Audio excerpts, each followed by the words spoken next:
What is up, you beautiful bastards? It is 10 p.m. Eastern on a Thursday night. That means only one thing.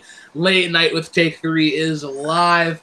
It's going to be a great panel today. Episode number 42. The theme, as I'm sure as you might have saw in the thumbnail, is the coming of age school movies, with a lot of people getting back to school or soon going back to school.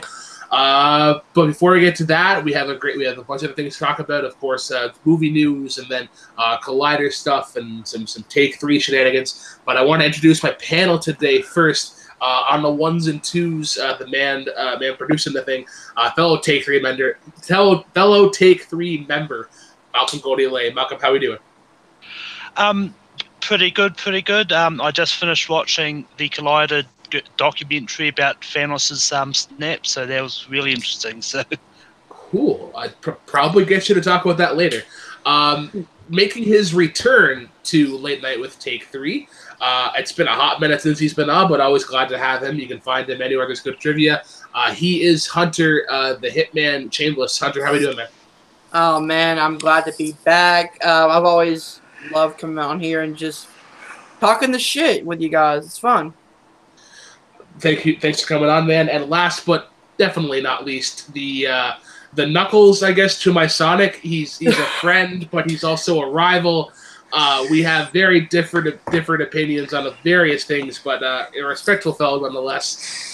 Cody Newberry. Cody, what else do you have to say about shitting on hockey? Nothing to crap on hockey right now. I'm just so glad because I always felt like I was like the seventh kid in Willy Wonka that doesn't get shown, but I got like the silver ticket, and I was just waiting to get the golden ticket to be invited on Late Night. But apparently some people dropped out, and guess what? It's your time to shine. It's your time, so don't blow it. So that's don't blow it, kid. That's my whole thing about today. I'm gonna just try to make the most of this opportunity I have today. All right. Also joining us, he'll be joining us a little later. He'll be joining us in a little bit here. Matthew Kearns. He is just preoccupied at the moment, but he'll probably be 15-ish minutes, maybe. I'm not sure. But what we're gonna do, guys, right after that, we're gonna start off with like a warm-up exercise, as you would call it. We did this last week, and it was actually pretty fun. If you guys remember, it was the movie actor kind of game.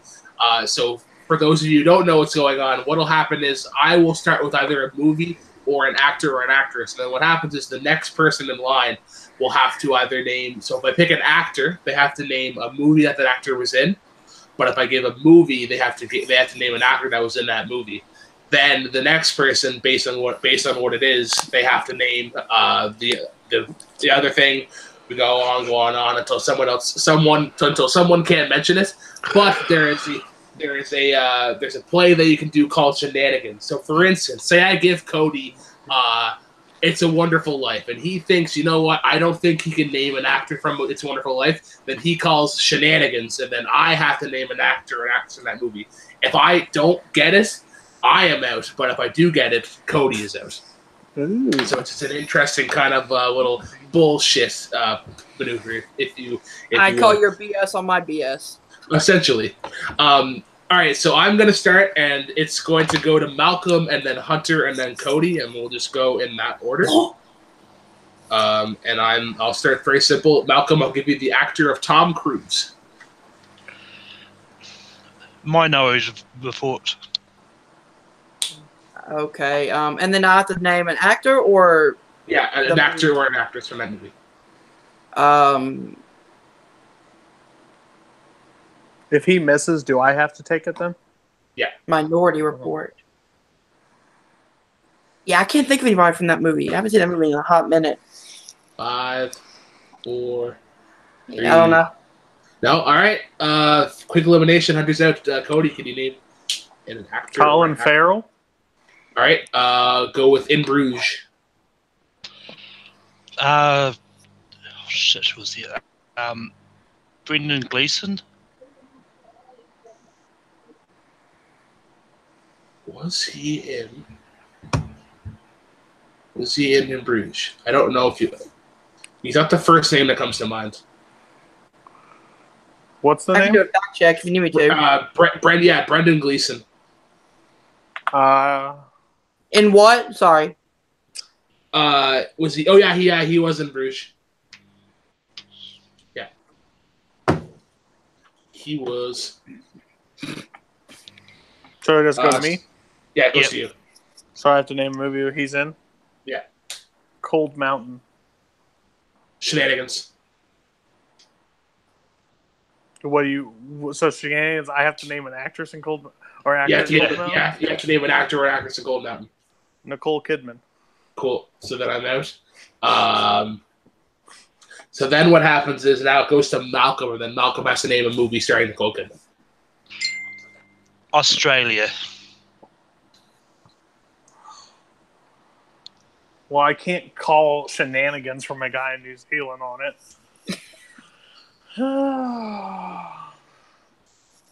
Oh, well. No, Australia. 5, 4. Hugh Jackman. Is he in it? Yeah. Yeah. Is he in? Yeah, he is. Another Australian. I know how to play this game. The Prestige. See, the thing is, I know the actor I want to say, but then that just gives you an easy one, so I'm trying to, think of a... I'll just go Christian Bale, it's fine. The Dark Knight Rises. Joseph Gordon-Levitt. Looper. Bruce Willis.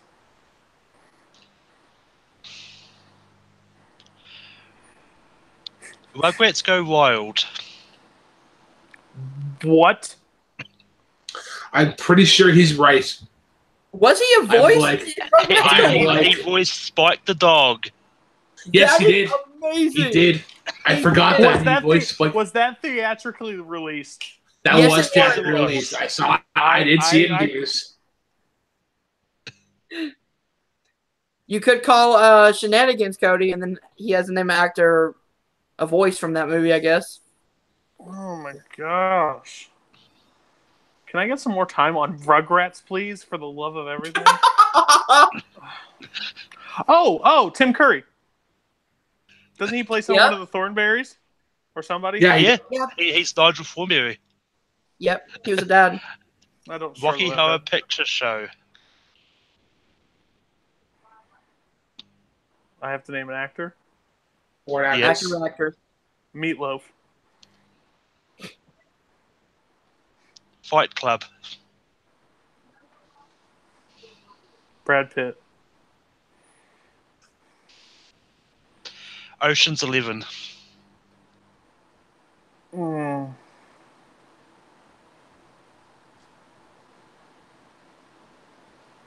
I don't want to mess up his name. You said Ocean's 11? Yeah.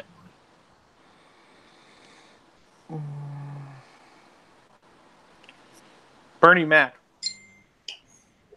Ooh. Damn, I'm just going to say I can't think of anything else. Ocean's 13. Andy Garcia.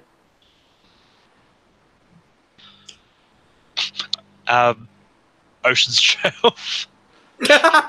Is he in Ocean's 12? I don't know if he makes an appearance in Ocean's 12. Is he one of the main? I'm pretty sure. I thought he was the one of the main. He's the villain in number. He may be. I'm just making sure.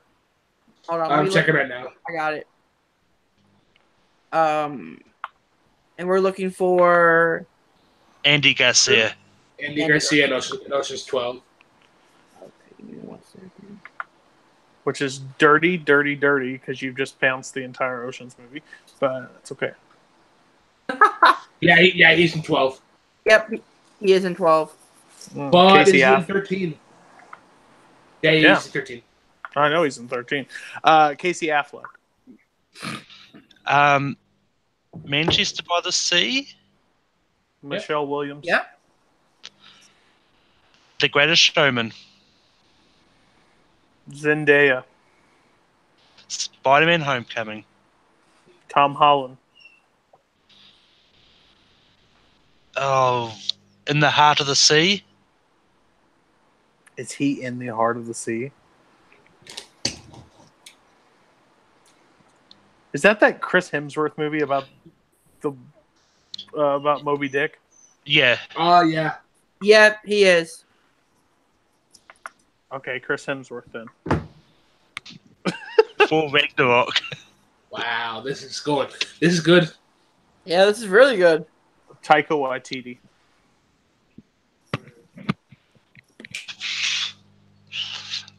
I figure I'm going to be cruel here. That's rude. Scarface. That's what? Scarface. It's a New Zealand movie. That's a douche move. 5. I'll Actually, just Yeah, I agree. I call shenanigans. Name one. all right. Yeah, call shenanigans. Um, Well, that'd be fantastic, wouldn't it? I knew as soon as I said Taika Waititi, I said, "Damn it!" I knew he did. 5, 4, Shut up, Fenway. 3, um, 2. yeah, One. I'm out. Wow! Oh, shenanigan rule! Call shenanigans and it works. We'll do one more round and then we'll get into the actual show. But Cody, you can start and then we'll go backwards. Well, Cody will ask Hunter, Hunter will ask Malcolm, Malcolm will ask me, and I will ask Cody.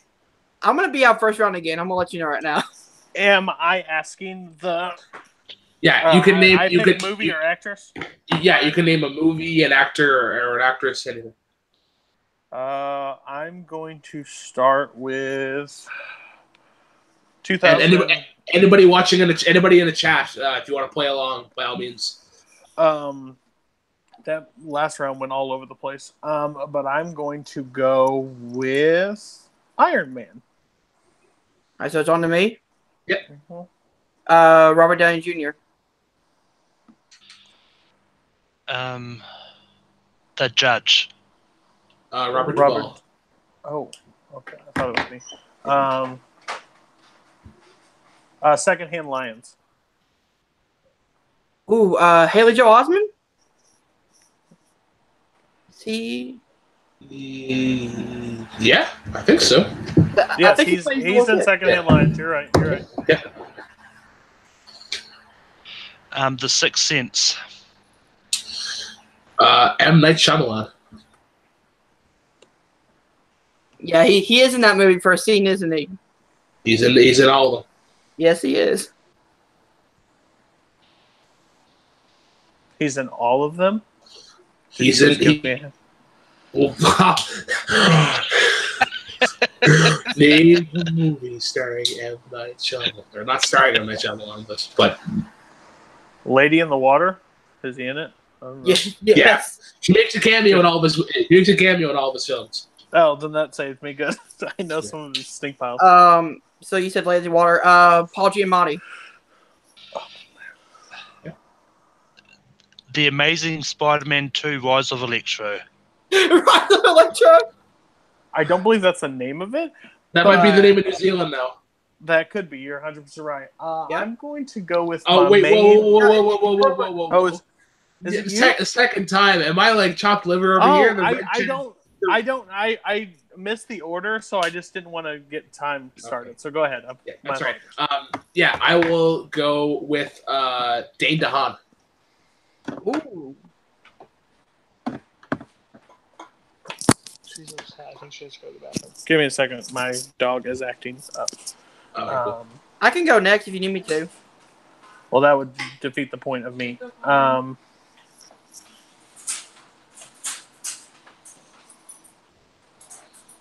4, 3, 2, 1. Yeah, I'm out. I can't. My dog and everything. It's okay. Oh shit! All right, Hunter. A movie starring Dane DeHaan.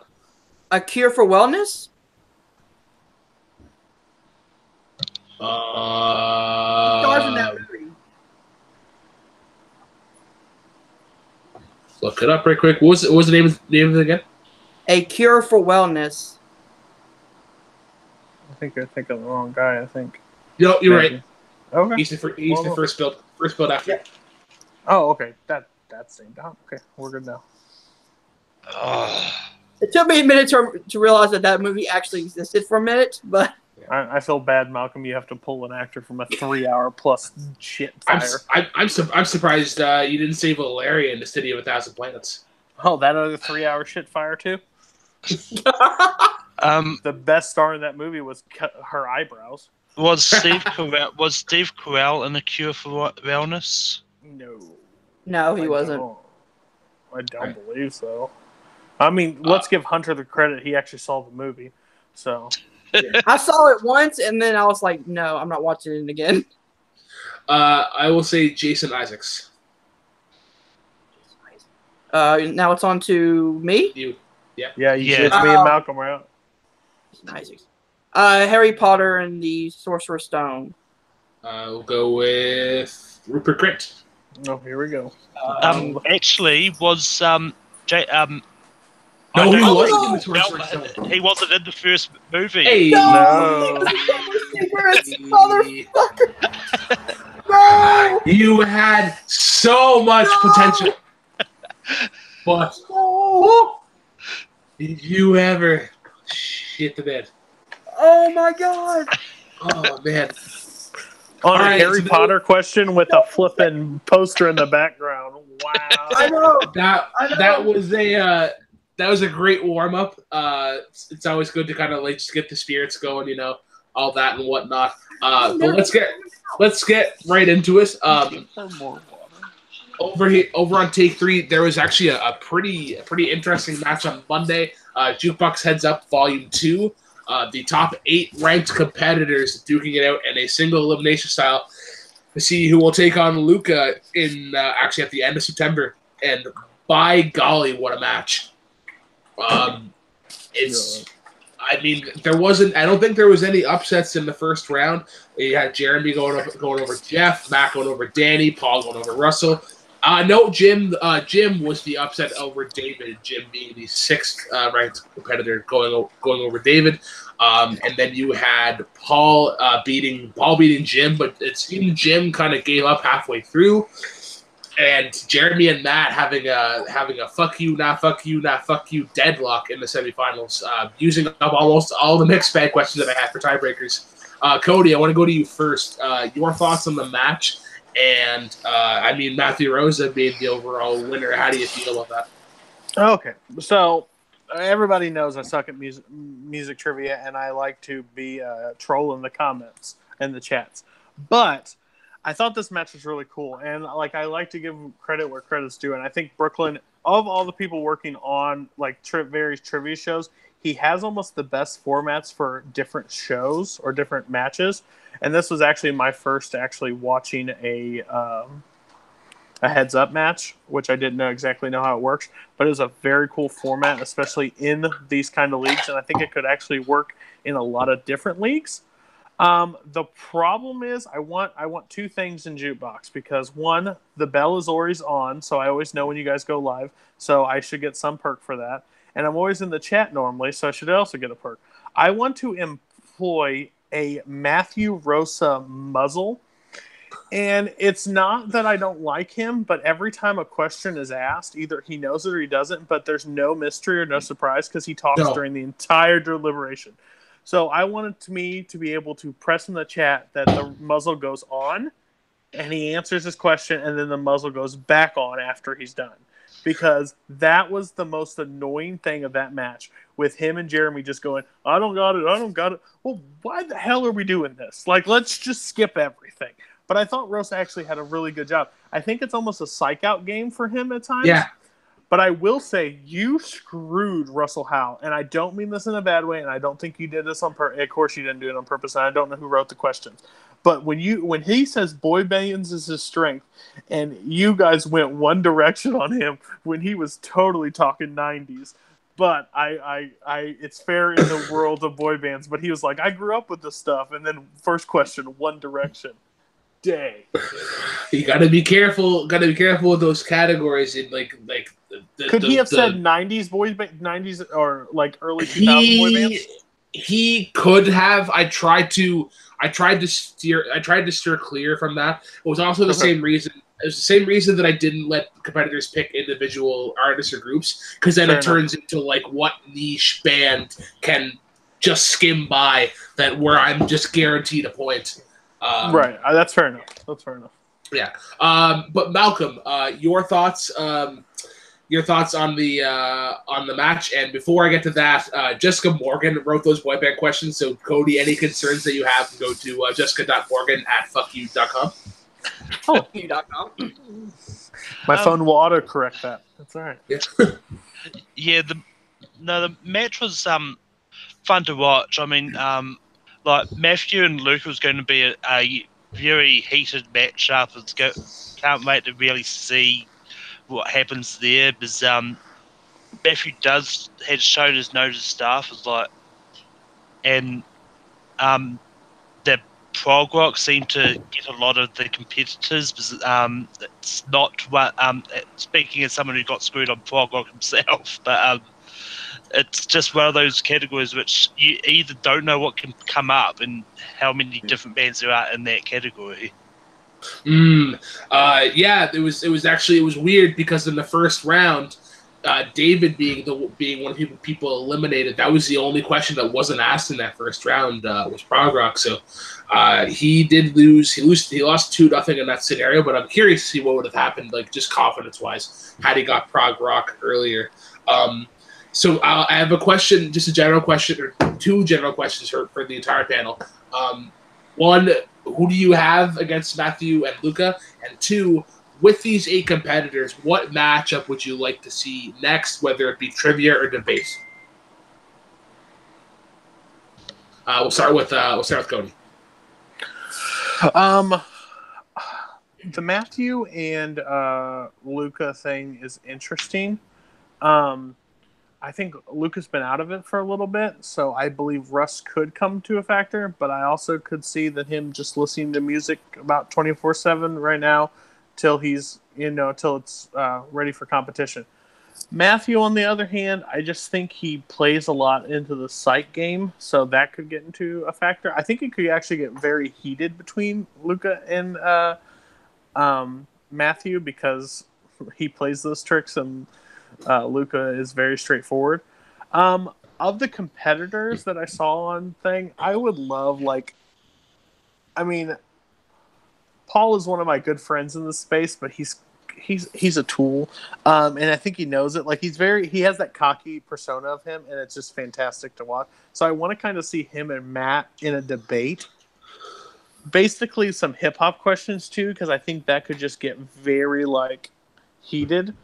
But you may have to put bleep outs on your channel or something, because I think it could get very violent very fast.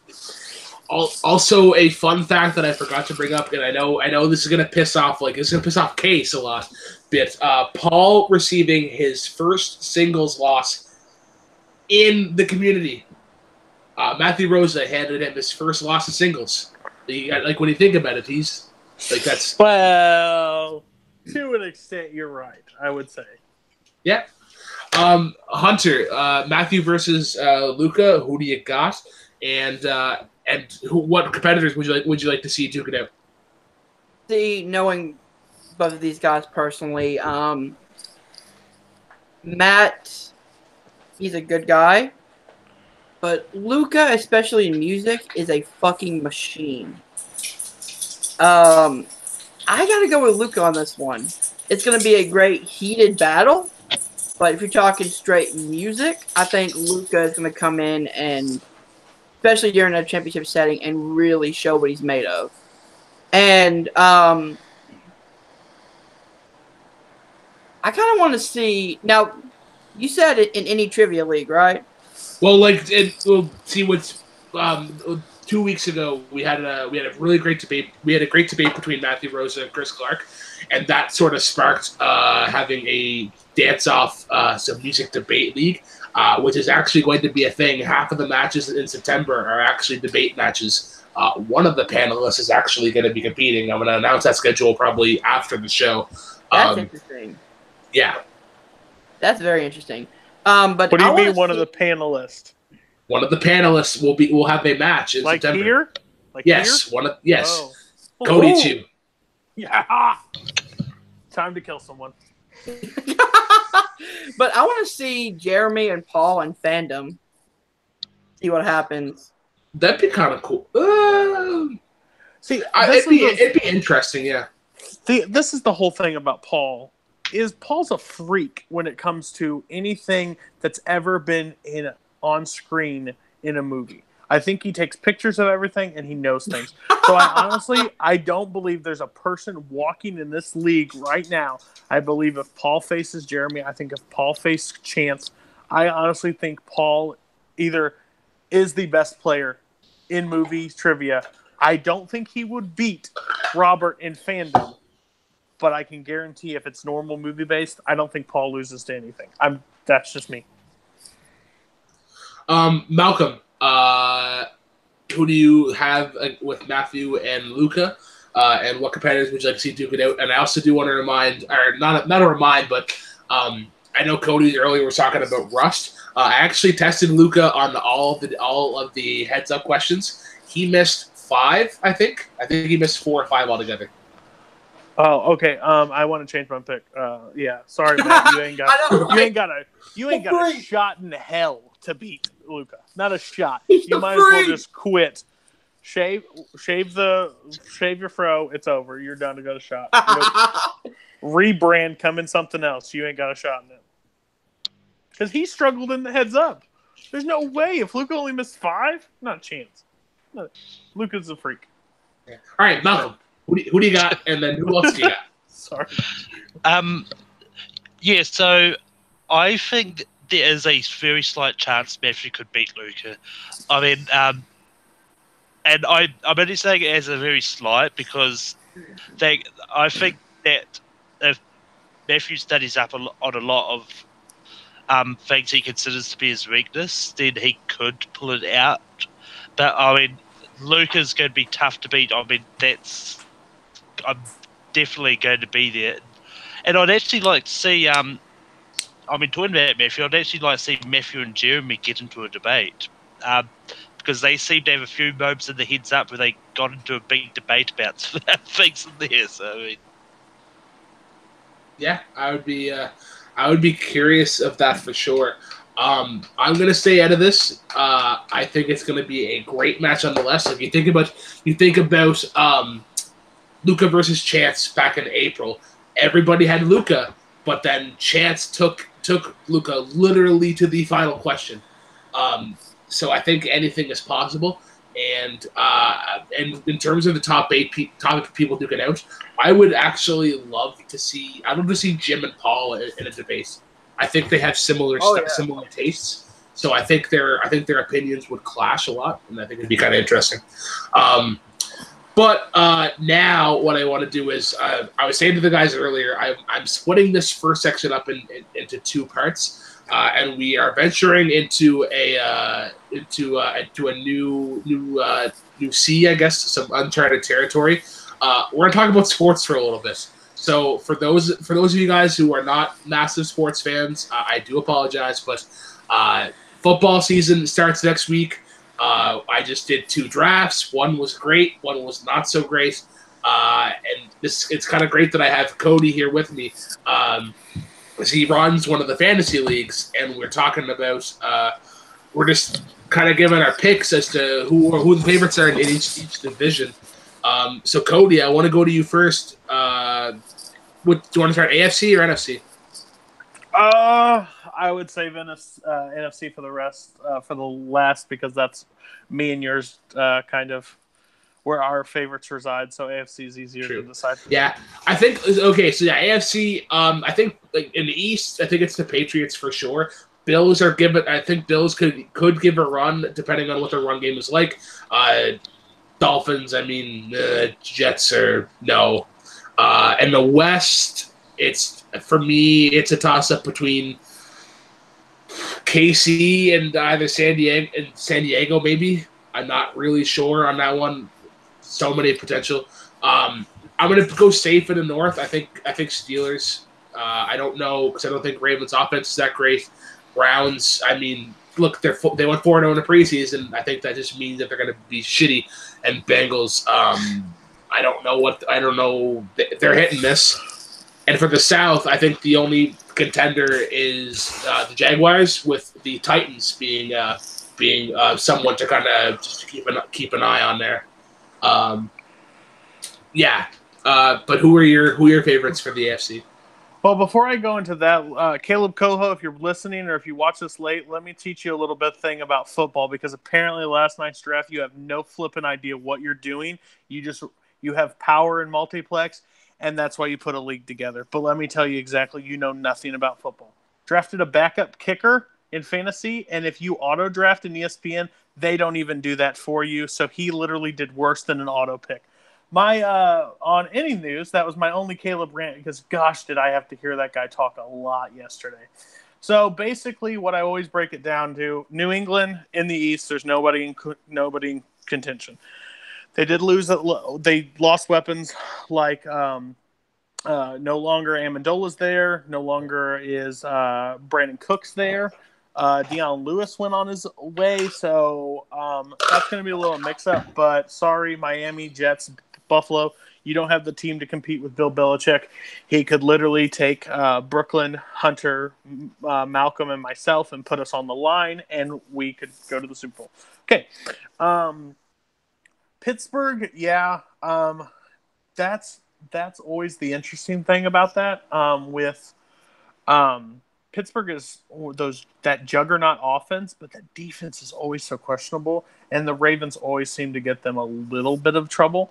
But I'm still going to go with Steelers. I don't ride the Hard Knocks stuff with Cleveland being on TV and everybody's talking about. They will still finish last, and it'll be okay.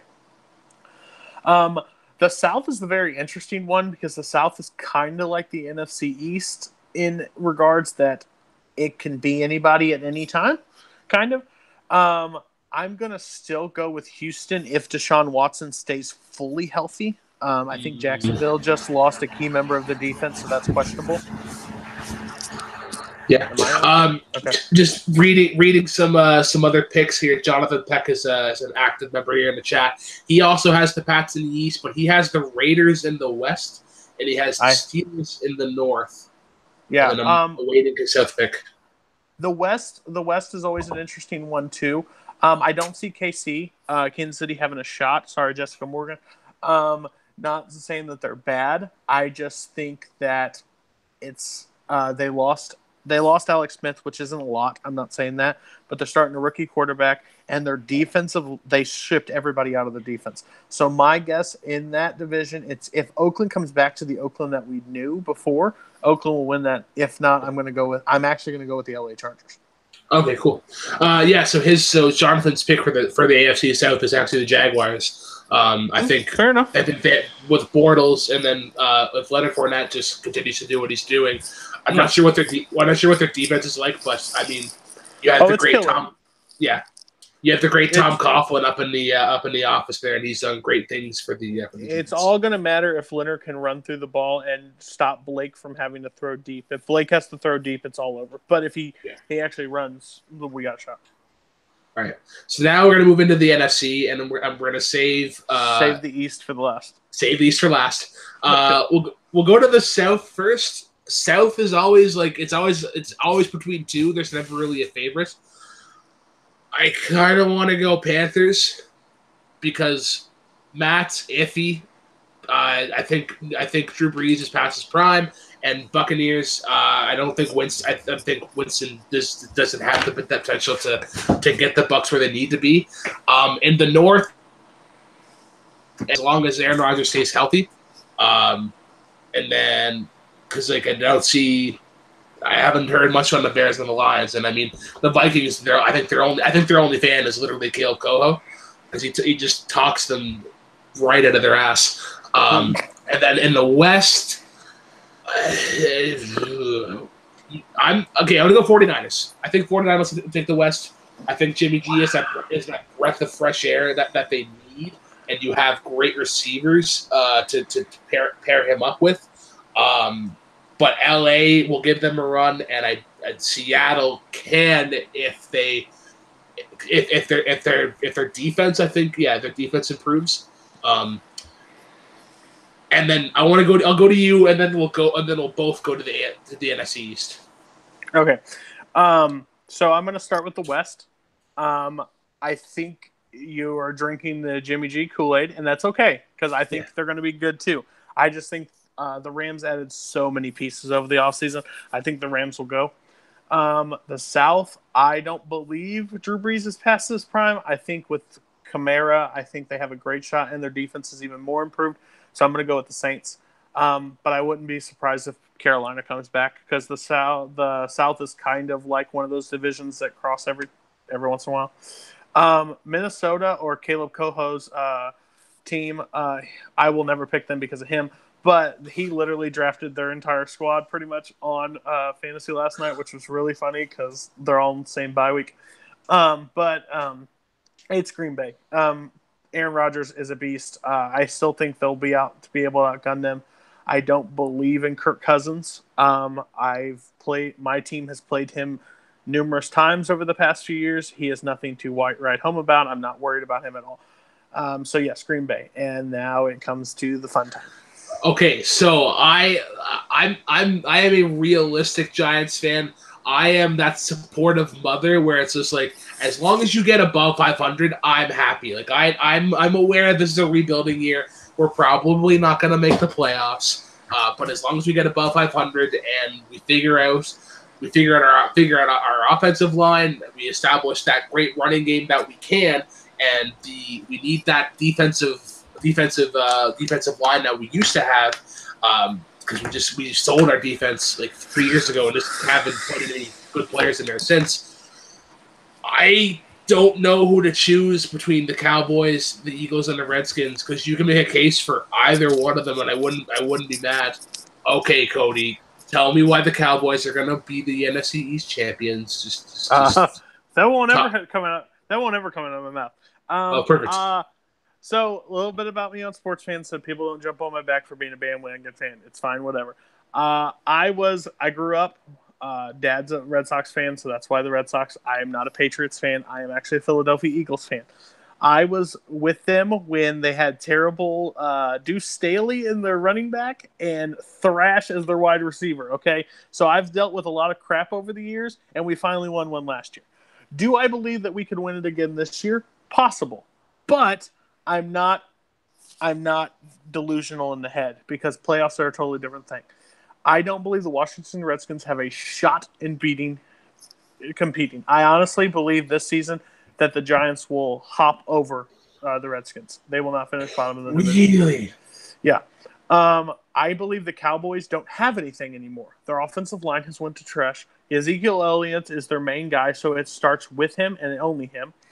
And so that means the Philadelphia Eagles will be the NFC East champs this year. That's just my belief in it. Oh my god! I was just gonna say a wild Matt Kearns appeared. You must have pissed him off. Man? What's his team? I don't know. Respect it, man. I literally just said you won't finish below the Redskins. So that's you have to be realistic.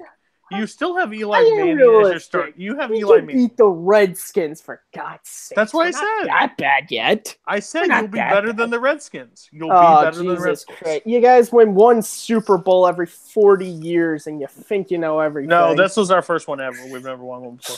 I know. So, Matt, welcome to the show. I would expect nothing less from a Red Sox fan. We are you can be on a call when we win the World Series this year, okay? Hey, it's okay, buddy. I'm a Mets fan. I can't be talking about anything. Oh. I'm sorry. I was born in Queens. I can't bring my people. So, Matt, very quickly, we were talking about football. We were just going through our favorites from each division. Very quickly, maybe even the conferences, who are front runners in the AFC and who are front runners in the NFC for you? See, here's the thing. Football is not really a sport. Like, I'm a Giants fan. It's pretty much the only football I watch.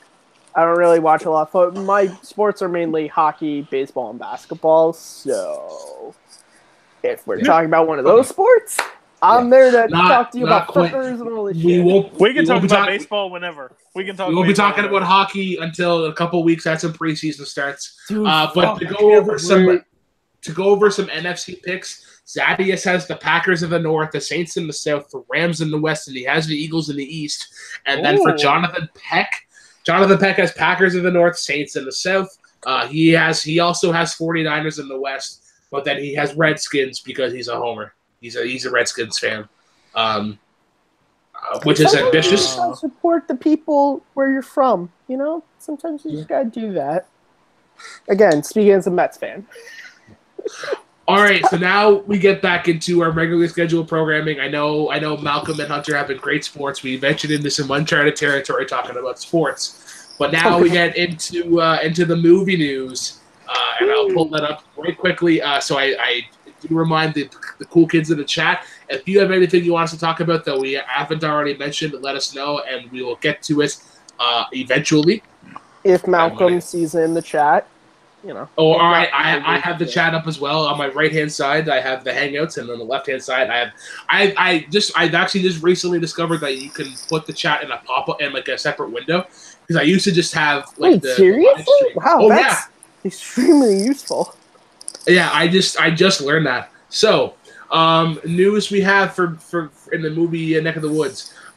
Guardians Galaxy Volume 3 is indefinitely suspended until further notice. Shocker, but it's fucking stupid if you ask me. Matt Smith and Dominic Monaghan are cast in Star Wars Episode 9. I'm sure I'll make my sign here for the Star Wars debate. Alec Baldwin has been cast for Thomas Wayne in the new Joker movie. We have Coyote versus Acme potentially being a thing, being like a live-action CGI thing, which I think would be kind of interesting. The Rock is cast as King Kamehameha, some Hawaiian movie I don't really know enough about, but I'm sure need to know more. Elsie Fisher from 8th grade was cast, or was rumored to be cast for some role in the animated Addams Family. I didn't realize that was a thing. And breaking news, guys, Alec Baldwin has dropped out of the Joker movie. It's been a hot topic for about 5 minutes. But I'll start with Matt, who just made his entrance here late. What news stood out to you this week? Well, there's a news story that stood out to me, but I don't want to talk about it because it breaks my fucking heart. Go on. Fuck, fine. Dude, we're here for you. Fuckers, you had a great actor playing a great part and you fucked it up because you made a joke out of it. Baldwin would have killed it as a new 52 Thomas Wayne. He would have been great. But then you were like, no, we want to be a Donald Trump type because that's topical. I bet you they would have been like, hey, Marfa, we gotta build a wall around Wayne Manor. Like, there would have been some stupid fucking jokes or something like that. And then Baldwin drops, and it's like, fuck. The real news story that hits me, though, is one you didn't bring up, which is this whole, hey, guys, Chris Pine is not going to be in Star Trek 4, but it's okay. It's fine. We lost our lead, but it's fine. The studio is not burning behind me. It's all fine. I'm sorry, let me read you a news line from the 80s. 1985. Bill Shatner will not return for Star Trek IV The Voyage Home. Producer says it's aight. I mean, it's really, would anyone have been like, yeah, no, that's cool. Like, these people in Hollywood, both with the Baldwin and Chris Pine thing, think these actors leaving these projects, it's okay. It's fine. We'll get replacements. It's fine. It's not. Especially the Star Trek one. That is one. Listen, I'm not even a huge fan of the newer Star Trek movies beyond the first one. But Chris Pine has always been a constant where I'm like, well, I like him. That's why I've seen Beyond twice, and I've seen Into Darkness half a time. Well, 1.5 times. But yeah, him leaving, especially considering we were going to get Hemsworth and Pine together, but now freaking Scott Nancy's pissed.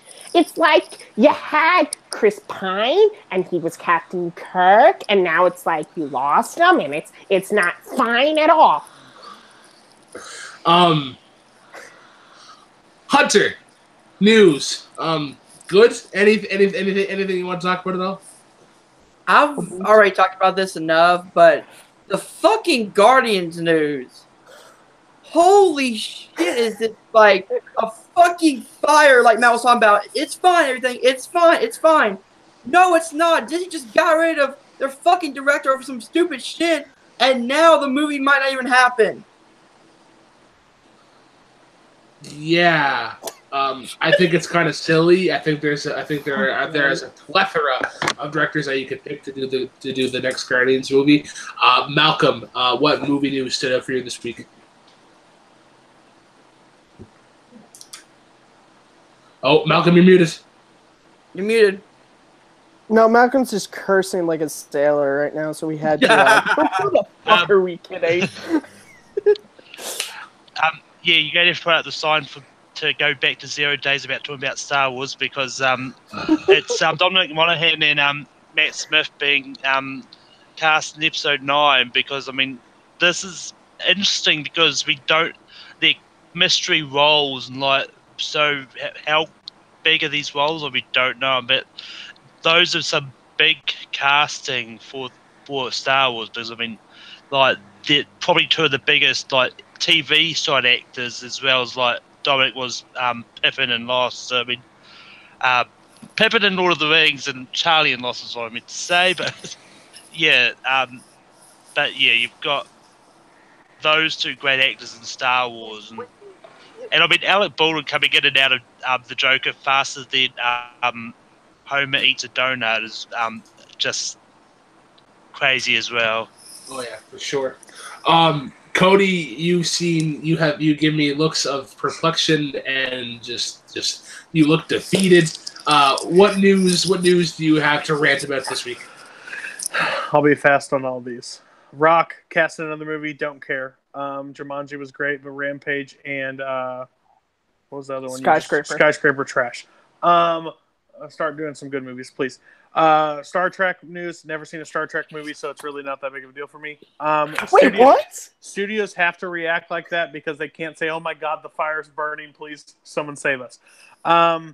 Alec Baldwin, smartest move ever he could do is get away from the DCU as far as possible because apparently I don't trust anything in that universe right now until they get a great creative mind to bring on. It was a DC universe.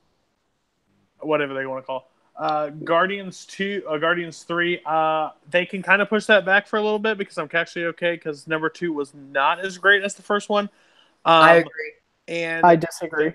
This just proves maybe they can bring Dave Bautista back as actually a character instead of a guy doing stand-up comedian in front of a brick wall because that was what he did the entire Guardians 2. And this just teaches you whatever you tweet in like 8 years ago can come back to haunt you. So when you thought fart jokes and penis jokes were funny back then, they're not funny anymore. Delete your Twitter right now because you could once get a job directing a movie and lose it. So just remember that, people. Oh boy, I'm not working as a director, am I ever? Yeah, I'm not gonna. I kind of forgot about this special moment that we had because it's been a hot minute since we had Matt Kearns on the show. But I forgot that Matt Kearns actually has some insider scoop with Kermit the Frog. He's actually great friends with Kermit. But if you could possibly get a hold of Kermit for me, my question for Kermit is: Happy Time Murders has gotten a lot of shit reviews. Yeah. All right, it's been like it's been quoted as one of the worst movies of the year. Yeah. But all the reviews that I've seen from like the Collider family and like I know Chance Ellis has given a great review. The guys are critically acclaimed. Even a 5 review. It wasn't awful, but it's not the greatest film ever. But I want to hear Kermit's thoughts as kind of the head honcho of the Muppets. How does he feel about the Happy Time Murders reception? Yeah, sure. Just give him a second. Awesome. Let me see if he's here. He's buddies with Vinny. That's how I know him. Let me see if they're here. Yeah. Hey, Kermit, you here? Yeah, they want you on the live show. They just want your thoughts on Happy Time Murders. Kermit the Frog here. So, Happy Time Murders. It's a fucking abomination, okay? Melissa fucking McCarthy? Melissa fucking McCarthy? She hasn't done a good movie since The Heat? And you fucking get her? I'd rather watch Miss Piggy go down on Fozzie Bear.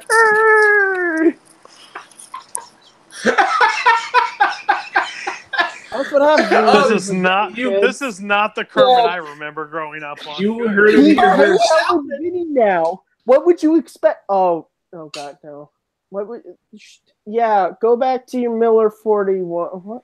Fuck you, Vinny. No, That's what you happens know when you what? drink with Vinny, No. kids. We don't want Vinny on the show. Vinny always just being an intruder. Any other news? Oh, this is news Jonathan Peck wants my thoughts on. Dwayne Johnson's Big Trouble in Little China will not be a remake of the original film, but instead a continuation of the original film. Okay, here's the thing. Fuck Hollywood.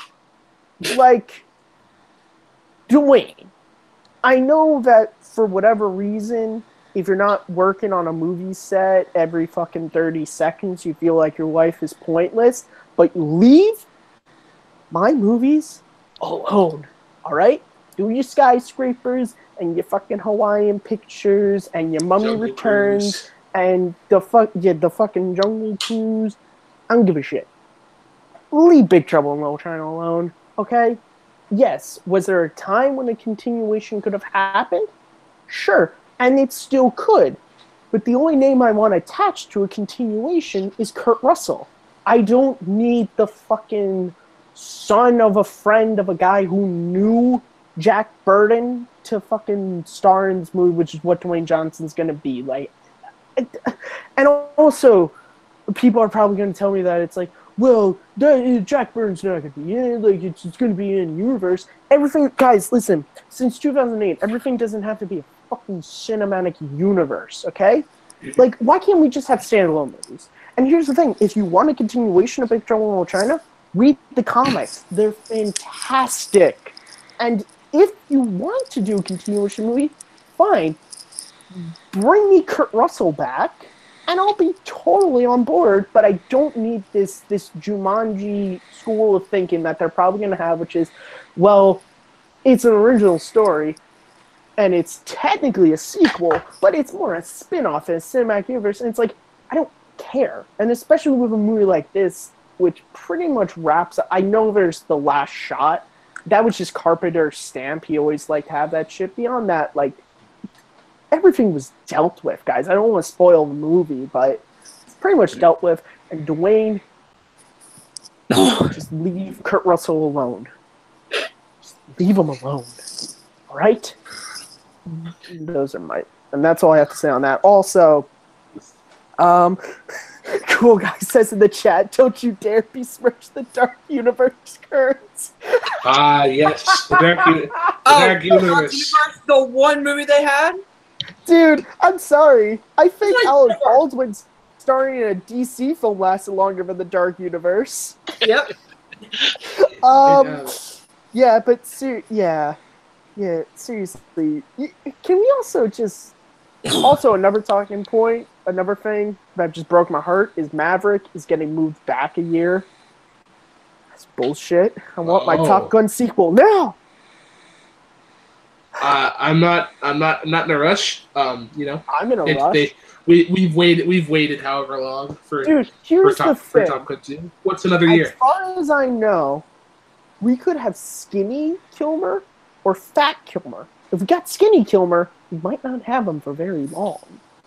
But then again, I want fat Kilmer in the movie, okay? Because fucking fat Kilmer's awesome. And people might say, like, when I say fat, I'm not saying it with a PH. I'm saying it with an F. He's a fucking badass nowadays. Like, Kilmer's fucking cool. I want to fucking party with Val Kilmer nowadays. He seems like a guy who could get done. Wait, Jonathan Peck, we don't hate The Rock. It's actually different, which is, I love The Rock. It's just the fact that now he's doing, like, 75 movies, like, He's in almost every one movie out of 5 of them are good. Like, that's my issue, is that he's going to get to a point where, because he's doing so many films, the odds of them being great are slim. Like, I'm sorry, Rampage wasn't good. Skyscraper, I haven't seen it, but from what I heard, wasn't good. Jumanji, haven't seen it yet. Heard it was good, but, like, what if Jungle Cruise sucks? What if his next movie sucks? Like, if he takes his time and he just sort of left space in between movies, he would give himself a little bit more time to maybe find scripts that were Like, I know this Hawaii movie is one that he cares about, but it's just like when you fucking try to do Tom Cruise in the late 80s, early 90s, but Tom Cruise was also a little bit smarter. He chose better scripts. So there's Has that anybody as well. has anybody rode the Jungle Cruise at Disney? Yes, I have. This sounds like the dumbest idea for a movie I've ever heard. Yeah, I don't know how you're making a... Hey, guys, remember the last time they tried to make a movie based off a ride? It was called The Haunted Mansion with Eddie Murphy, and we all remember how that turned out. Was Tomorrowland not a ride? Or Tomorrowland was a ride. That was still Was a it? Spitfire too. I'm not sure if that came out before or after Haunted Mansion. Haunted Wait, Mansion Pirates? I'm pretty sure Okay. Haunted Mansion was closer to Pirates. Pirates Okay, went can on you- a little bit okay. too long, everyone. Pirates has one good film in the series. Yeah, And that's the what one I'm saying. everyone That movie I think points came out to. before. Everyone points to. And here's the thing. You know why that movie's good? I'll be perfectly honest. I love that movie. It's one of my favorite live-action Disney films. That movie's good for two reasons. One, they let Johnny Depp just do whatever the fuck he wanted to do, and he was funny and crazy, which balanced out with a fairly, like, normal love story, but was actually acted pretty well by Keira Knightley and Orlando Bloom. That's why that first movie worked. Because in the later like ones, the they second. tried to make... The second one's okay, but the issue with the films as they went on past the first one is Jack Sparrow had to be this main character who had this purpose and everything, where in the first movie he was just a drunk pirate who fucked every relationship he had, and that was funny. But now it's like, oh, he's cursed, and he's the fucking pirate, so I hate Well, Jack he actually Sparrow. probably And it's like, started drinking in the other ones. I think he was playing a drunk, and he actually became That's in what the he actual ones. came on. He was just drunk. it's just, and also it did the Matrix thing where it's like, we always planned for this to be a trilogy. Not really. So they make the second and third one like really, really tied together so that you think it was supposed to be a trilogy when in reality you're like, no. And that fourth movie was... Aren't you? That fourth movie, I haven't even seen the fifth one because that fourth movie was so bad. I mean, that movie, like, watching it, I was just like, well, it's funny. Same thing happened with the Transformers series.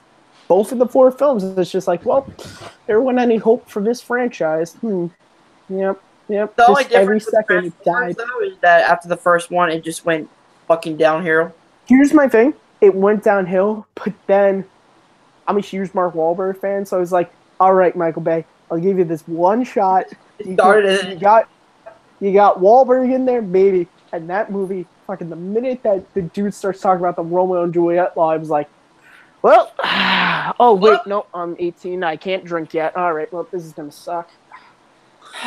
Why am I in here? Why am I here? All right. So I think that covers the movie news. It's an interesting discussion for sure, and I'm hoping that there'll be... Wait, that's right. I'm sorry to That's right. Johnny Depp was nominated for Pirates 1. I forgot about that. He was nominated for an Oscar for that movie. I forgot about that. I'm just saying. Fuck, yeah. Because he's always played a weirdo, and they finally decided, hey, he's played a weirdo Yeah, again. he's always played a weirdo. Good thing that didn't turn out to be real. Am I right? All right, so special theme for this week, episode number 42, with a lot of people going back to school, or currently back in school. Or I know for myself here in PEI, school doesn't start for another week actually. But I figured it'd be a great time to do school movies.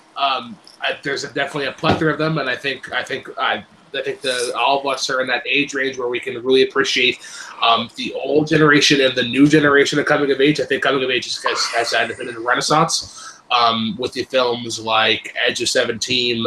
Everybody wants some films like that.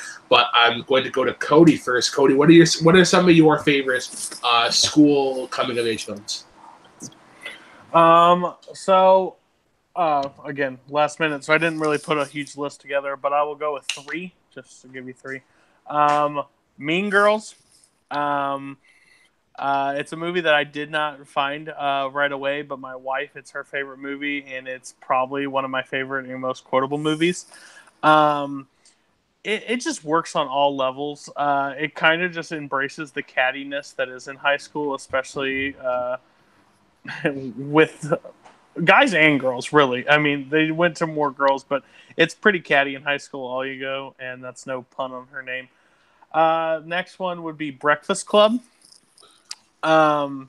Big thumbs up for me. I remember watching that movie and rewatching that movie because that's just I honestly think it's a masterpiece.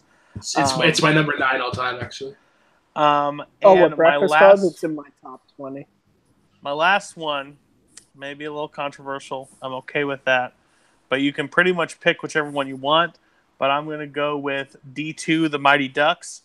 That literally taught you how to be if you ever played sports in high school or anything along the lines of sports, especially from the first one all the way to D3. I don't care what people hate on D3. D3 is quality. That team dynamic in that movie and the coaches, everybody in high school wanted a coach like Gordon Bombay, but we more got dickheads. I think The Mighty Ducks is a fantastic trilogy of coming of age, and you get to see them grow. It's fantastic. Yeah. All right, Malcolm. What are some of your favorite coming of age school movies? Breakfast Club is up there for me, but I mean, in that same line, Ferris Bueller's Day Off is a really good one. It's just one that I've always enjoyed watching. And I actually watched it for the first time last year, and probably watched about 3 or 4 times since then. Old school, I keep going back to. Animal House is up there. Yeah. Old school. They were past their age. They already became of age and were weird. But that's the joke of the movie. Dude, Old School is in my top 10 comedies. I love that movie. Oh my god. Yeah. Frank the Tank. Anyway, and I always like watching the I don't know if this one quite counts, but Back to School Star Roger Dangerfield is probably up there as well. Yeah, I don't know that counts. Yeah. That counts. He does go to school. I mean, it's literally in the title. Hunter, what are some of your favorite coming of age school movies? Okay, so I'm gonna start with one that I watched last year, and I was kind of late to it, but it's called Lady Bird, which Lady Bird is so good. Just the whole, and another one that ties in that what Brooklyn brought up was Edge of 17. Edge of 17 is great. Edge of 17 is fantastic. Lady Bird couldn't tie Edge of 17's shoes. Oh gosh! I just like the idea of those feel like true coming of age movies. Like you follow their growth through high school, and like in Lady Bird, her choosing her colleges and like what she's gonna do after high school. I like that idea of what does your future hold after you leave. Another one is It 2017, which I absolutely love that movie. I love the kids. I love Pennywise. I love the horror element with some comedy mixed in with the kids, with the coming of age story. And then I also have Ferris Bueller's Day Off, which is one of my top 5 comedies. It's just that movie cracks me up every single time I watch it. Before I go to Matt, there's films that I want to mention, but I know there's one that he's going to mention, but I'd like to mutually talk about it because I think it's a great film. Accepted is one of my favorite college comedies. It's fucking hilarious. That's me about my wiener. Wiener. One of my wife's favorite movies, Perks of Being a Wallflower. She loves it. I've watched bits and pieces of it, but it's good from what I've seen. One that everybody kind of forgets about, School of Rock. Love that movie. Watched that like half a dozen times. I was tempted. And then the one that I know Matt's gonna mention because my wife actually introduced it to me like a couple months ago, and it's easily in my top 15 all time. Dazed and Confused. So Matt, tell us why you love Dazed and Confused. Okay, so Dazed and Confused was one of those movies that you find these movies at the right time in your life. I was a sophomore in high school, so I was already kind of set on who I was, and I found this movie. It informed me so much of what like my high school experience was going to be, and it was fucking. The thing I love most about that movie is when you first watch it, you think there's no plot to it, but then you realize that's the brilliance, because the plot of that movie is it's a bunch of teenagers Friday night, which there is no plot. Like, they all fucking hang out, a party gets canceled, and then they're just playing games, and they're like, ah, shit, want to go get drunk? Like, it's just Ben Affleck in I kid you not, one of my favorite performances. O'Bane is my favorite character in that movie. Ben Affleck cracks me the fuck up in that movie. Like, there are... Hey Matthew, do you smoke weed? A little in high school. You'd be a lot cooler if you did. You'd be a lot cooler if you did. Alright. Catch you later. You're such a nerd, Also, man. Because when I get to college, all I'm gonna do is bang, bang, bang, bang, bang, bang, bang, bang, bang. The No More Mr. Nice Guy montage is one of my favorites in cinema. Cody, you have your hand raised here. I totally forgot one. It is my It's probably up there tied with some certain movies as comedies. But Superbad is a genius movie. Superbad is by far one of the funniest. And not even like the over-the-top stuff. Like when Jonah Hill kicks that ball in gym class, he's like, you're getting that. No, I'm not. Like those moments right there, the comedic timing between all three of them. Like when McLovin's following that girl down the hallway and he looks around and just says the time and then walks away. Those are moments. Break yourself, fool.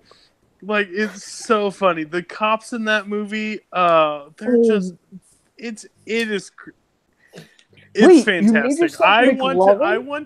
I want to do a watch along or like a re-watch and commentary on that movie, but I feel like I would just be in tears the entire time.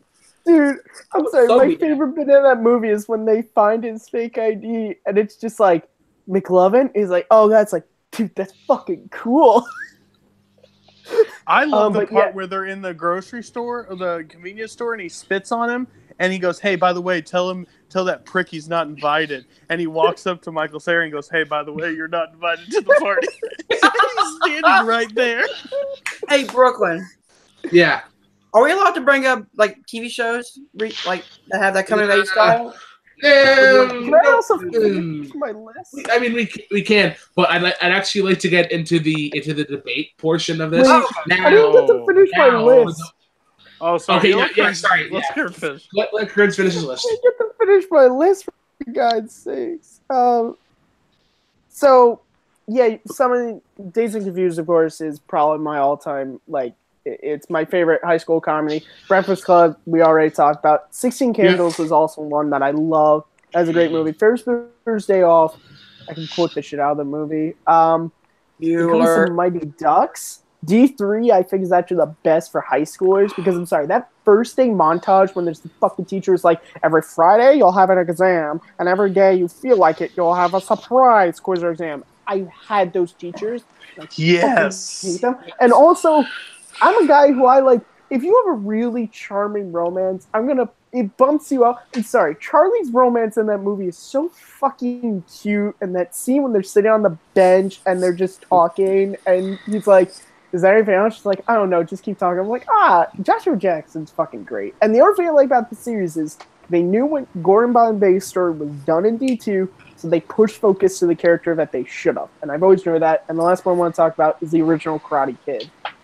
If you want to know what I was like in high school, I am a combination of Daniel LaRusso and Brody Bruce from Mallrats. That was me in high school. I was a hothead dumbass who talked about comic books and Star Wars. That was me. That's fantastic. Mouth would get me in so much fucking trouble. I'm sorry, like Daniel, like I would just be a fucking idiot, and I would get in trouble. But yeah, Karate Kid is it's a classic. It is such a beautiful movie, and it's fucking awesome. Brooklyn, do you really want to open up a debate chapter with this group on here? Because this might get... I haven't been in now a while. I need to win one of these fuckers. Yeah. Now to catch everybody up, last week Sandy won. Sandy beat Linus in a Muppet debate. Let that sink in. Sandy beat Linus in Muppets. Wait a second. Time out. I have a friend who wants to just. Or really? Okay, what the fuck are you talking about? Yeah, I'm sorry about that. You just had to comment on that. Yeah, it really happened. Sandy beat Linus in a Muppet debate. Anyways, what was the debate? The final question was pitch a crossover between Muppets and Sesame Street. Oh shit, man! Wow. I mean, you know what it is, of course. Big Bird's got a drug ring going on, and Kermit's got to go down there and stop it. That's the pitch I got for the crossover. I got a really dark. So how we normally do it is I have hearts, diamonds, spades, and clubs paired up in a particular order so that they will go. Matthew, since you are the person who has gotten closest to the championship, you will pick first. So hearts, diamonds, spades, or clubs. Spades. Spades. Okay. Cody. Give me hearts. Okay. Hunter.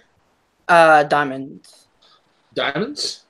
Okay. And then Malcolm, that leaves you with clubs. So what is going to happen is Hunter is going up against Kearns, and then Cody is going up against Malcolm. But the winners of those matches will be going up against each other for the Matthew, interim. I'll see you in the interim championship. For the interim late night with Take 3 mini speed round championship of the world, where whenever Sandy comes back, it'll become an undisputed title. So, Matthew, would you like to go first or second? Come on, man. I always like to go first. Okay, Malcolm, would you like to go? Would you like question number 1 or question number 2? Question number 2. Okay, so you guys will be going first, and you will be getting question number 2. It'll be based off of who responds first. Whoa! Who's going first? They are going first, and then what happens is I thought it was Hunter versus Kearns and me versus Malcolm. Yeah. Oh yeah, sorry, Can I still Hunter. fight Malcolm? Fuck. No, I wanted to fight Malcolm. Okay, sorry. Yeah, so Matthew, your matchup. Sorry, Matthew, Okay. Your matchup will be going up first. Hunter, would you like question number 1 or question number 2? Number 2. Okay, so we'll say number 2. Nothing changed whatsoever. No, so nothing changed. So what's going to happen is, for those of us who are not familiar, I have a speed round question that they will ask. Whoever responds first will go first. They will get a 20-second open and then a 15-second rebuttal. Time will begin whenever they're talking. And then what happens is the people who are competing, they will vote as to who had the better argument. I remind everybody who is judging, base your decision on the argument, not the actual choice. So, Matthew and Hunter, you picked question number 2, and your question is, which school would you rather send your kid to? Hogwarts or Charles Xavier School for Gifted Youngsters? Hogwarts. Charles Xavier's.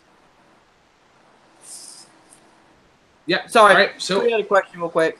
No, you're fine. I was making sure we weren't backwards again. You're good. no. Okay. All right. So Hunter has Hogwarts and Malcolm has Matthew. Matthew has X-Men. Some fucking host I- over here, am I right? I know. I'm just the worst. Don't make me get Ken Knapsack out here. I'm sure. Yeah. Get Ken Nassau here. Okay. Hunter, I heard you first. 20 seconds. Time begins whenever you start talking.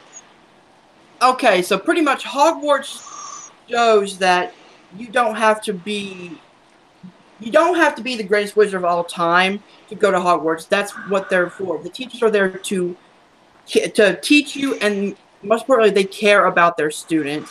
They help out their students when they need to be. Hogwarts is so much fun. The only problem with Charles Xavier School is that you have to be a mutant to go there. All right. Well, interesting opening from Hunter on Hogwarts. Matthew, you're arguing X-Men. 20 seconds. Time begins to talk. Rebuttal 1, you have to be a wizard to go to Hogwarts. And 2, you're not going to die. Your kids are not going to die if they go to Xavier School. Do you know how much shit can kill you in Hogwarts? The stairs can fucking kill you at Hogwarts. Do you want to send your kids there? The stairs can kill your children. How many professors do they have that try to murder the kids yearly? At Xavier School, they'll get to hang out with a lot of really smart, nice professors who are going to protect them. It's time. All right, 15-second rebuttal, some interesting openings. Once again, guys, I want to hear why your school is the better one to send your kid to. Hunter, time begins whenever you're talking. All right, I'm going to... Matt said that Hogwarts is more dangerous for their students. Hell no! The X-Mansion gets blown up every fucking year! How is that safer than Hogwarts? You got elder wand teachers who are there to help you. They defend their students. Hogwarts, or the X-Mansion doesn't give a shit about them. All right, 15-second rebuttal. Mr. Kearns, time begins whenever you start talking. The X-Mansion got attacked once by a bunch of army dudes. Every year there is a professor of the dark arts that tries to murder the students. That's every year you have a professor. Let's not forget about the trolls and the three-eyed dogs that live in that school that can kill the kids. And I will say again, the stairs can kill your kids. Time. Not every Interesting. I need to hear some other opinions first. I'm going to go to Malcolm. Malcolm, who do you give the point to? Yeah, this is really hard because it was both really good arguments. Matt brought up so many times about Hogwarts being danger, but that seemed to be his only fight back against Hunter. But then again, Hunter brought up about the X-Mansion being blown up a few times, but just on a slightness, because like Hunter kept on bringing up about the teachers being there to help defend the school and they can protect the kids. Just on a slight, I'm probably going to give my point to Hunter. That's bullshit. I brought that up too, but all right, Malcolm, your days to take are numbered. Cody, who do you give your vote to and why? They went very interesting routes on this, something that I wouldn't have. Like, I think X2, I don't think any learning has ever happened at X2 Mansion because nobody ever sees anything go down. But no one brought that up. I should have. Yeah, that was my fault. I think Kearns got kind of caught up on the stairs. But I have to go with Hunter too. Even though I think it was close. But No. I'm sorry. I brought up the stairs because the argument was, what school would you send your kids to? I'm not going to send my kids to a school where the fucking stairs can murder them. I mean, that's why I brought it up. Again, I have no horse in the race. I can literally give it to Brooklyn. Fine, I can switch, but I think Hunter just gave a little bit more. So that was. I was also giving mine to Hunter because I heard more from Hunter as to why you send your kid to Hogwarts. I didn't hear anything from Matt about why you send your kid. Yours was on the rebuttal. Kermit the Frog's coming. I have a feeling that it's worse. What do you mean? Didn't I say? How many times did I say the professors try to kill the kids at Hogwarts? But you were just constantly on the rebuttal. I didn't hear why sending a kid to Charles Xavier School for Commentaries is the better reason. But I would have given it to Hunter anyways. So congratulations, Hunter. You would advance on to the finals. This is bullshit. I hate all you guys. And now we get to judge Cody and Malcolm. This is gonna be fun. You guys suck. I hate I'm sorry. I switched my vote to Kearns. You wonder why I don't come here anymore. Fuck you guys. I'm kidding. All right. I still give my vote to Hunter. Okay, well, Hunter wins only by 1. All right. So Malcolm and Cody, you have you guys will go up next. Winner will take on Hunter for the interim belt. And your question is, here's perks. What movie character would make the best guidance counselor? What? Ah, damn it! I couldn't have gotten this question. So any movie character? Any movie character. Who would make the best guidance counselor? Mary Poppins. Wolverine. Right, Mary Poppins first.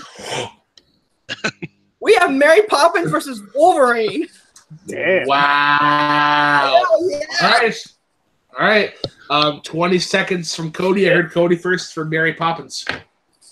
Time begins to know what you're talking. Well, this is a very interesting choice of Wolverine. I would love to see him how long he lasts as a counselor in a school when he tells the kids to fuck off. Mary Poppins at least looks for the best in kids. They would teach them not to be down on themselves. They teach them to look for the best. Teach them if they come in sad, they give a spoonful of sugar instead of a claw to the belly. I think Mary Poppins at least could bring light and happiness to the school. He would just teach your kids to smoke cigars. All right. Interesting opening for sure. Malcolm, 20 seconds as to why Wolverine would be the best guidance counselor. Well, I mean, Wolverine, he does have his sensitive side. Like, he showed that he does care about kids' well-being. Like, he can teach them to help guide the kids to help defend themselves, and he can really help with a lot of problems that they may have when it comes to defending against bullies and stuff like that. 3, 2, 1. The patented Chris Clark method, always ending 4 seconds early. We now move into rebuttals. 15-second rebuttals. Cody, you're first. Time begins whenever you start talking. Yeah, Logan does really good with handling his kids. He literally looks at I can't think of her name in Logan and says, "Shut the fuck up," because she's screaming and can't understand her. So when a kid comes in crying and depressed, she'll just scream to cuss them out. Mary Poppins will listen to your problems and try to help you through them and try to guide you in the right directions. Logan will just be angry most of the time and suffer from. He'll probably fall asleep on the job, to be honest. He's terrible for guidance. Whoa, time. All right. I'm going to give Malcolm a little bit more time there because Cody did go off on a 1.73 second tangent. So I'll give Malcolm the word guidance counselor. I will give Malcolm 17 seconds here. Malcolm, time begins whenever you start talking. Look, Mary Poppins maybe is sweet, but she takes your kids to strangers' house and into unidentified paintings. Who knows where you could end up when you go on a trip with Mary Poppins? I mean, you could end up into some drug den for all we know. Like, that's some kind of sugar. Time. All right. Wow. The 60s were a messed up time. All right, I'm gonna get my vote out of the way right quick. I give my vote to Cody. Cody was just punch after punch in the rebuttal round for sure, and I feel like with Malcolm's rebuttal, he just kind of got off topic. Whereas like he was like, "Oh, Mary Poppins would take them on these weird trips," and it's like guidance counselors don't take trips. Like they're there to guide the kids in the right directions. So I'm giving my point to Cody. Matthew, who do you give your point to and why? Well, I hate both of these people at this current point in time. I gave you the point. Which pile of shit was the lowest? Which pile of shit do I think smells a little less bad? No, I'm kidding. I don't even get it. This is hard because Malcolm almost won me over with that last point. But I have to give it to Cody just for being a little bit more consistent. But, you know, with the arguments for, although if Wolverine was my guidance counselor, I probably would have went to my guidance counselor a lot more often. Hunter, your vote did not count, but how would you have voted? I would have gone Cody also. Again, he brought up great arguments, and then he also had great rebuttals against Malcolm's pick. So, yeah. Also, I wish this would have been my question. I'm sorry. The three people that came to mind, Mr. Miyagi, Charles Xavier, and John Keating from Dead Poet Society. Yeah. All would have been All quality. awesome guidance counselors. Or Dean from Iron Giant. Yeah. All 4 of those would have been awesome guidance counselors. All right, so we have Hunter versus Cody for the interim belt. my partner. I wonder who I'm going to This- vote this is- for. This is a Killer Nerd Squad Civil War. I just realized that. So, gentlemen, your question is, keep your ears perked. What school director / writer has the better filmography? Richard Linklater or John Hughes? John Hughes. John Hughes. I heard Cody first. I heard Cody as well first. Sorry, Hunter. It was like a fraction of a second. I heard him finish the Hughes first. Okay. This is Can good. I go ahead and forfeit my point? I have no movies that I know from him. I'm being honest. Can I take the place of Cody? What? Not Cody, I'm Hunter. Fuck am I saying? No, you got to get a new question. I'm sorry, Brooklyn. I just That's fine. Okay, I got it. Give me 2 seconds here. no problem. All right. Okay, sure. Here. Wait, time out. I just want to make sure you've never seen Dazed and Confused. Everybody Wants Some. You've never seen those movies? School of I've Rock. seen School of Rock. once. I don't remember Boyhood. anything about it. Okay, I have a new question, but I believe the correct answer is Richard Linklater.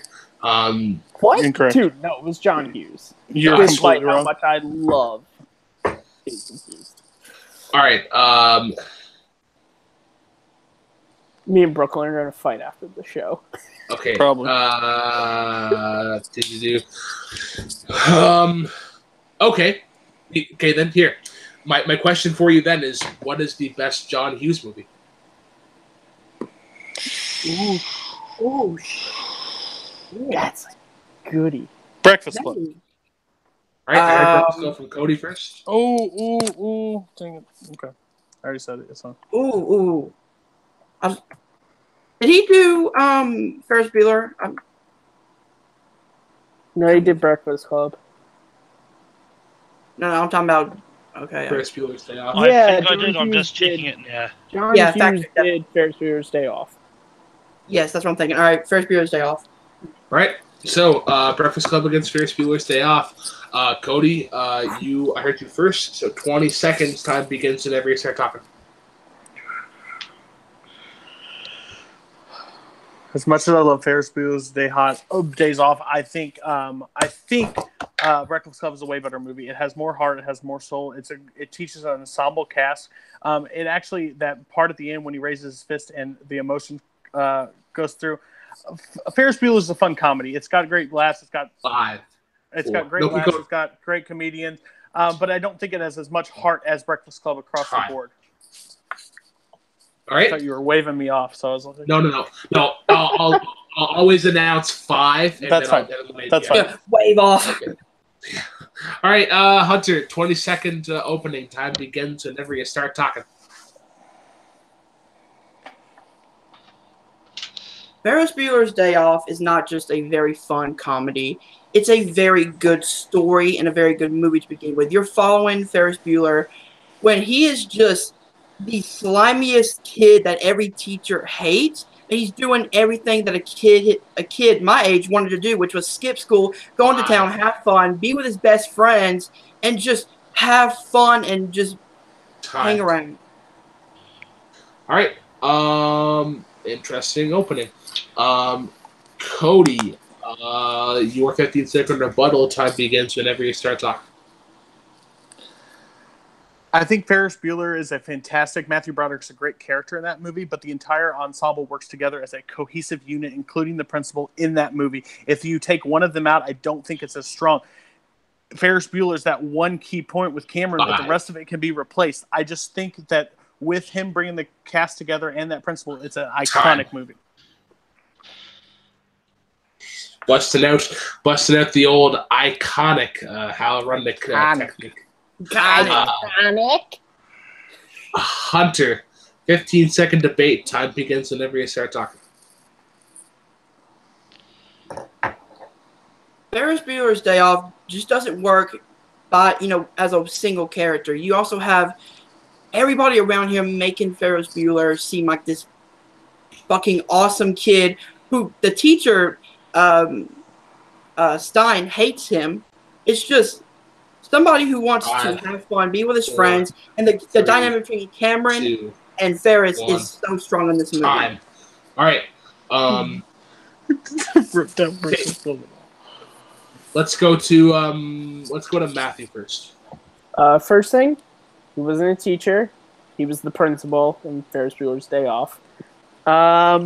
These are two of my favorites, but I think Cody, he more consistently throughout his opening argument and rebuttal was able to tell me what was good and better about Breakfast Club, whereas Hunter, he wasn't really. He got in like the last couple of seconds, but he wasn't able to rebuttal Cody's point of Ferris Bueller is kind of the only great character in that movie, and if you take him out, it kind of just falls apart. Whereas with Breakfast Club, like everyone's pretty great, so I have to give the point to Cody. Hunter had a lot. Like you were actually closer than you're closer than you think. My one problem with Hunter's debate is that you took no attacks on the Breakfast Club in your rebuttal. You went on a super defensive, which leads me to say, and your winner. Don't. Hunter did the opposite of what I did in my first round, where I was on the attack too much. Yeah. To be honest, like once he said Breakfast Club, I was like, shit. Like, well, the thing was, as soon as the round was over, I was just like, he said nothing negative towards Breakfast Club. So if I lose, you all are wrong. You all are wrong. Right. Here's the thing.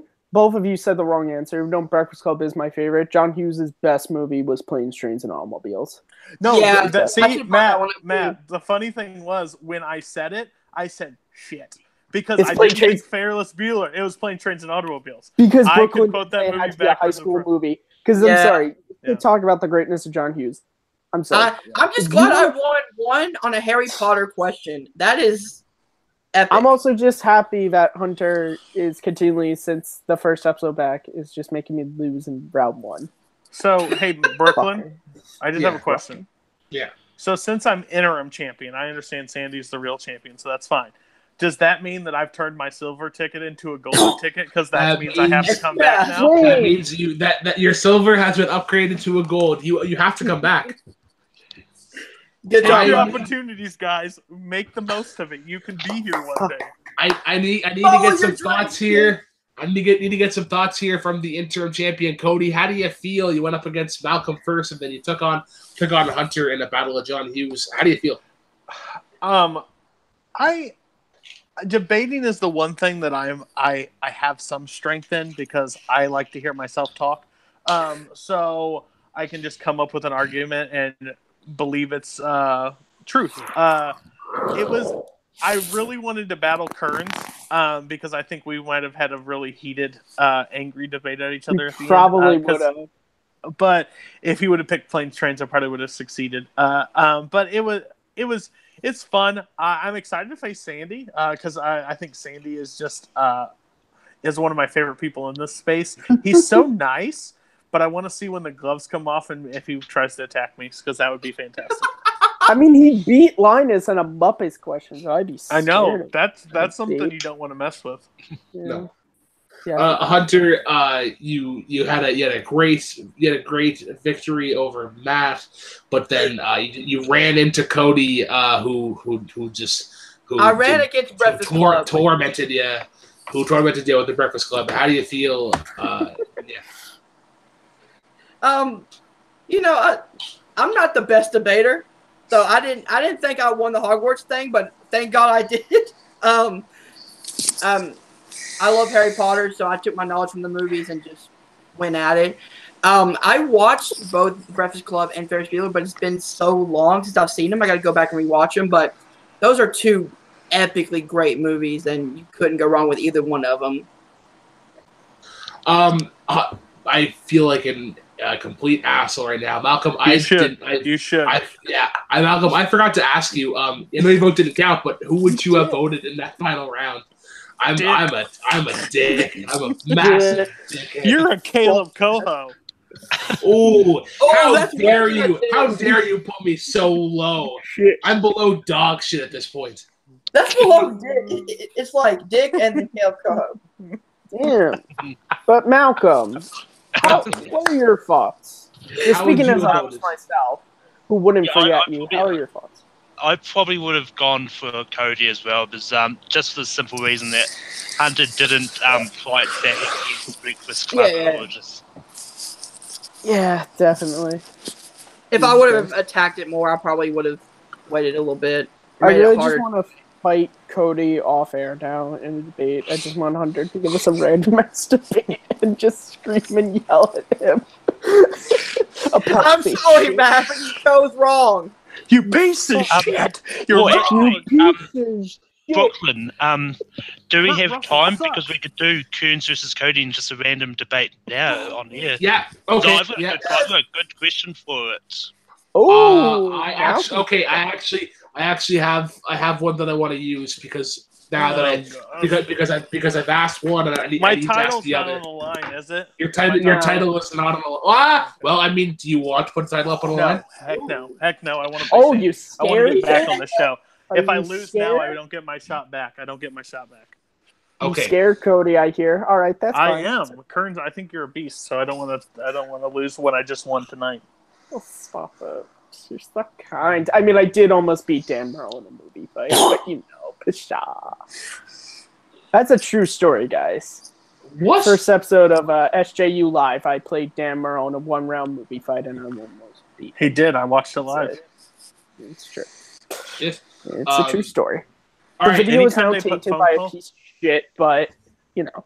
Yep, it's there. All right. The question that I have for you, gentlemen, is what is the better fictional school, Sky High or South Harmon Institute of Technology? Sky High.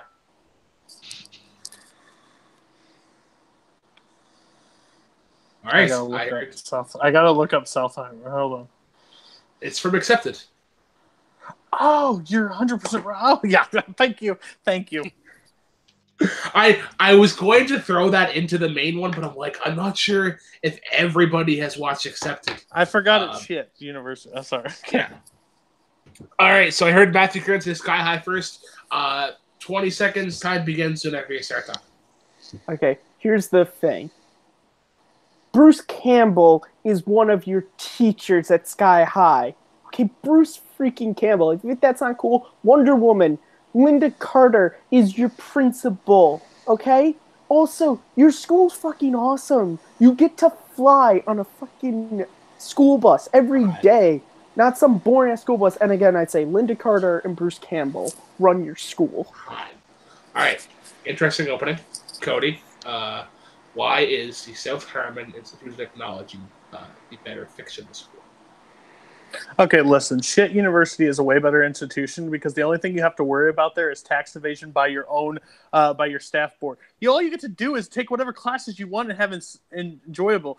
In Sky High, you get bullies with superpowers. So instead of just wedgies and stuff, they can put it over your head and tie it around your face or light you on fire or throw you off the place. It's terrible. I don't care who my teachers are. I'm worried for my life. Time. All right. That's a great opening. Matt, 15-second rebuttal. Time begins whenever you start talking. Here's the thing. 1, you have superpowers. And 2, who would I rather go to school with?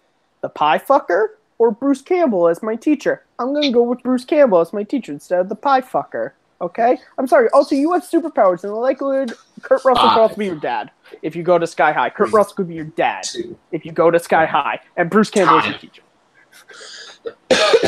All right. Cody.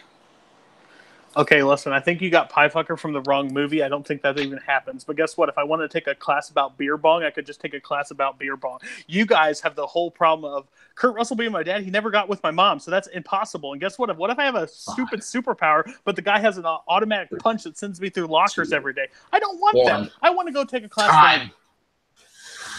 All right.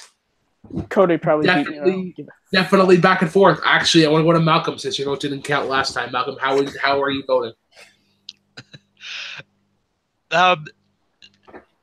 Yeah, I hate to say this, but I think Kearns didn't fight back against South Harmon School enough. Because I don't know that movie, so I don't really know the school.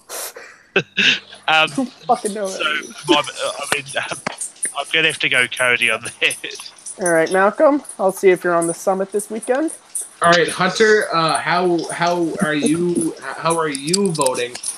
And why? Who gave the better argument? If we're basing on the argument, Cody.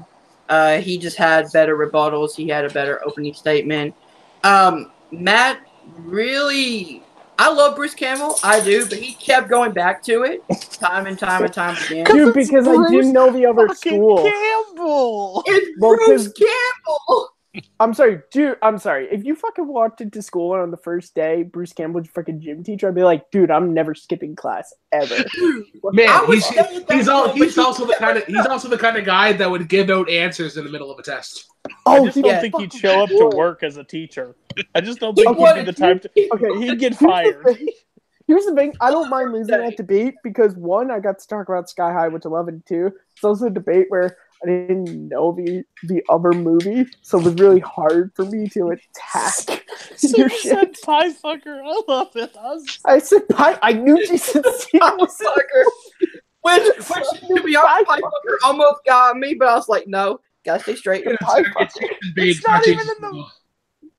It's not in the movie. Not in the movie. Oh, Jesus. Funny. I'm sorry, you know what the funny thing is? I love American Pie, but when I think of Pie Fucker, all I think is Jay and Silent Bob Strike Back. When they find out, it's like, hey, you're the dude who fucked the pie.